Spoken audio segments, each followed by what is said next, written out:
let us begin our lecture from here. See, first of all, we will be taking the concept of polar vortex. We will try to understand what is this, how is it formed. See, focus बता देता हूँ. What is it, how that event is formed, how that affects. बस these are the three focusing areas for us. मतलब क्या होता है, उसका mechanism क्या है, उसका असर क्या है, and that too from the prelims perspective. ठीक है, क्योंकि स्टेटमेंट बेस्ड क्वेश्चंस वगैरह बनता है. So let's begin with the polar vortex. See, we will begin with the name polar. इसका मतलब है कि something related to the poles. So the phenomena happens at the poles, either in the north pole or in the south pole. ऐसे polar region पे एक phenomena हो रहा है. What is this phenomena? It is related to vortex. So vortex का general English meaning क्या है? Something which is having a swirling movement. ऐसे घूमते घूमते ऐसे बनने वाला, जैसे आंधी आता है तो उस टाइम पे जो बन रहा है, ऐसे मोमेंट को, स्वेलिंग मोमेंट को vortex कहते हैं. So this phenomena in layman terms, just with the name, what does it mean? It means a vortex which is created at the poles. That is the reason why we are calling it as polar vortex. So इसके अंदर क्या क्या होता है? See, polar region पे है, obvious है कि ये कोल्ड होगा क्योंकि वहाँ पर टेम्परेचर्स काफ़ी कम है. That is one characteristic. Then second characteristic जो है, इसका रीच जो है, it is at the upper tropospheric level. मतलब ग्राउंड लेवल पे नहीं है, थोड़ा ऊंचा हाइट पे होता है. This is again important point. ठीक है. Then it may extend sometimes even to the stratosphere level. मतलब आपका एटमॉस्फेयर में जो 5 लेयर्स है, सबसे फर्स्ट जो है ट्रोपोस्फियर, उसके बाद सेकेंड लोअर लेयर जो है स्ट्रेटोस्फियर. मतलब ट्रोपोस्फियर अप टू, मतलब कुछ प्लेसेस में 8 से लेकर 18 किलोमीटर तक होता है.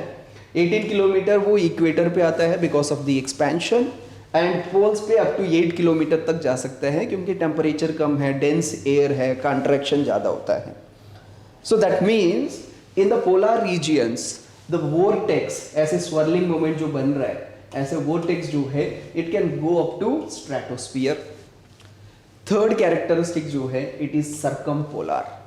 सर्कमवेंट का मतलब है कि पूरा घेर लेना, पूरा घूमना.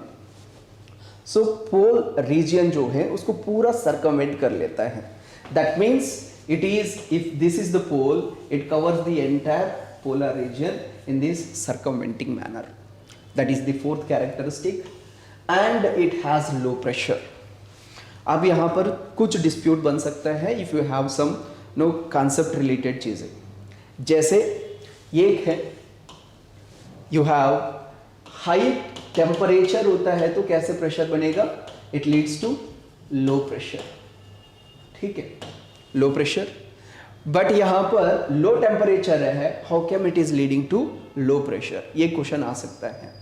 But answer is, see, it is not exactly happening at the surface level, it is happening at a height.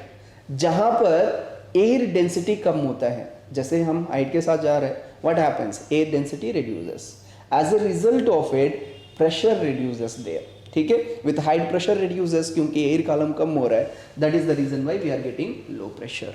And it has cyclonic circulations. Cyclonic circulations, इसका मतलब है कि how the wind moves. Generally cyclonic circulations जो होते हैं वो northern hemisphere में, ठीक है, से एंटी साइक्लोनिक मैनर पे मूव होता है. मतलब एंटी क्लॉकवाइज मैनर पे मूव होता है. This is because of the Coriolis effect. ठीक है, फेरेल्स लॉ के हिसाब से.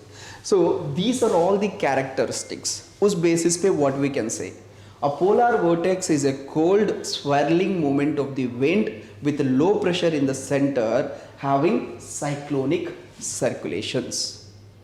Now this is the entire definition or mechanism of it. अब इसके वजह से क्या असर होता है? See, when this is created here in the upper atmosphere, as a result of it, what happens? The cold winds are spreading towards the lower latitudes, that is towards the equator की तरफ थोड़ा push कर देता है, जिसके वजह से यहाँ पर इस रीजन्स जो है that is these are called temperate regions. Temperate regions में ठंड जो है वो ज़्यादा बढ़ जाएगा। That means severe cold winters that may be prolonging till even March end तक भी विंटर प्रोलॉन्ग हो सकता है। That is the impact. And इसका इम्पैक्ट इंडिया पे भी कई बार पड़ सकता है। If the polar vortex in the northern hemisphere is shifting towards the lower latitudes, then it can have chilled winters. हमारे लिए भी विंटर जो है जनरली मार्च के आसपास एंड हो जाता है। It may extend up to March second week और थर्ड वीक भी एक्सटेंड हो सकता है। दिस हैज हैपेंड इन 2019, जबकि मतलब एक पोलर वर्टेक्स बना था नॉर्दर्न हेमिस्फीयर में, जिसके वजह से generally March first week second week तक थोड़ा विंटर कम हो जाता है, दो आने लग जाता है। But because of that the winter extended up to March fourth week तक एक्सटेंड हुआ है। That is the impact. ठीक है, now tell me, is the point clear? What is polar vortex, how it is created and impact क्या है? से polar vertex यहाँ पर घूम रहे तो it is sending this cold air masses towards the lower latitudes, जिसकी वजह से इवन दो जेट स्ट्रीम जो है वो भी थोड़ा नीचे की तरफ दब जाता है। As a result of it the winters are severe here. ठीक है, so quickly confirm me, is this point clear? Polar vortex का concept and the thing related to it.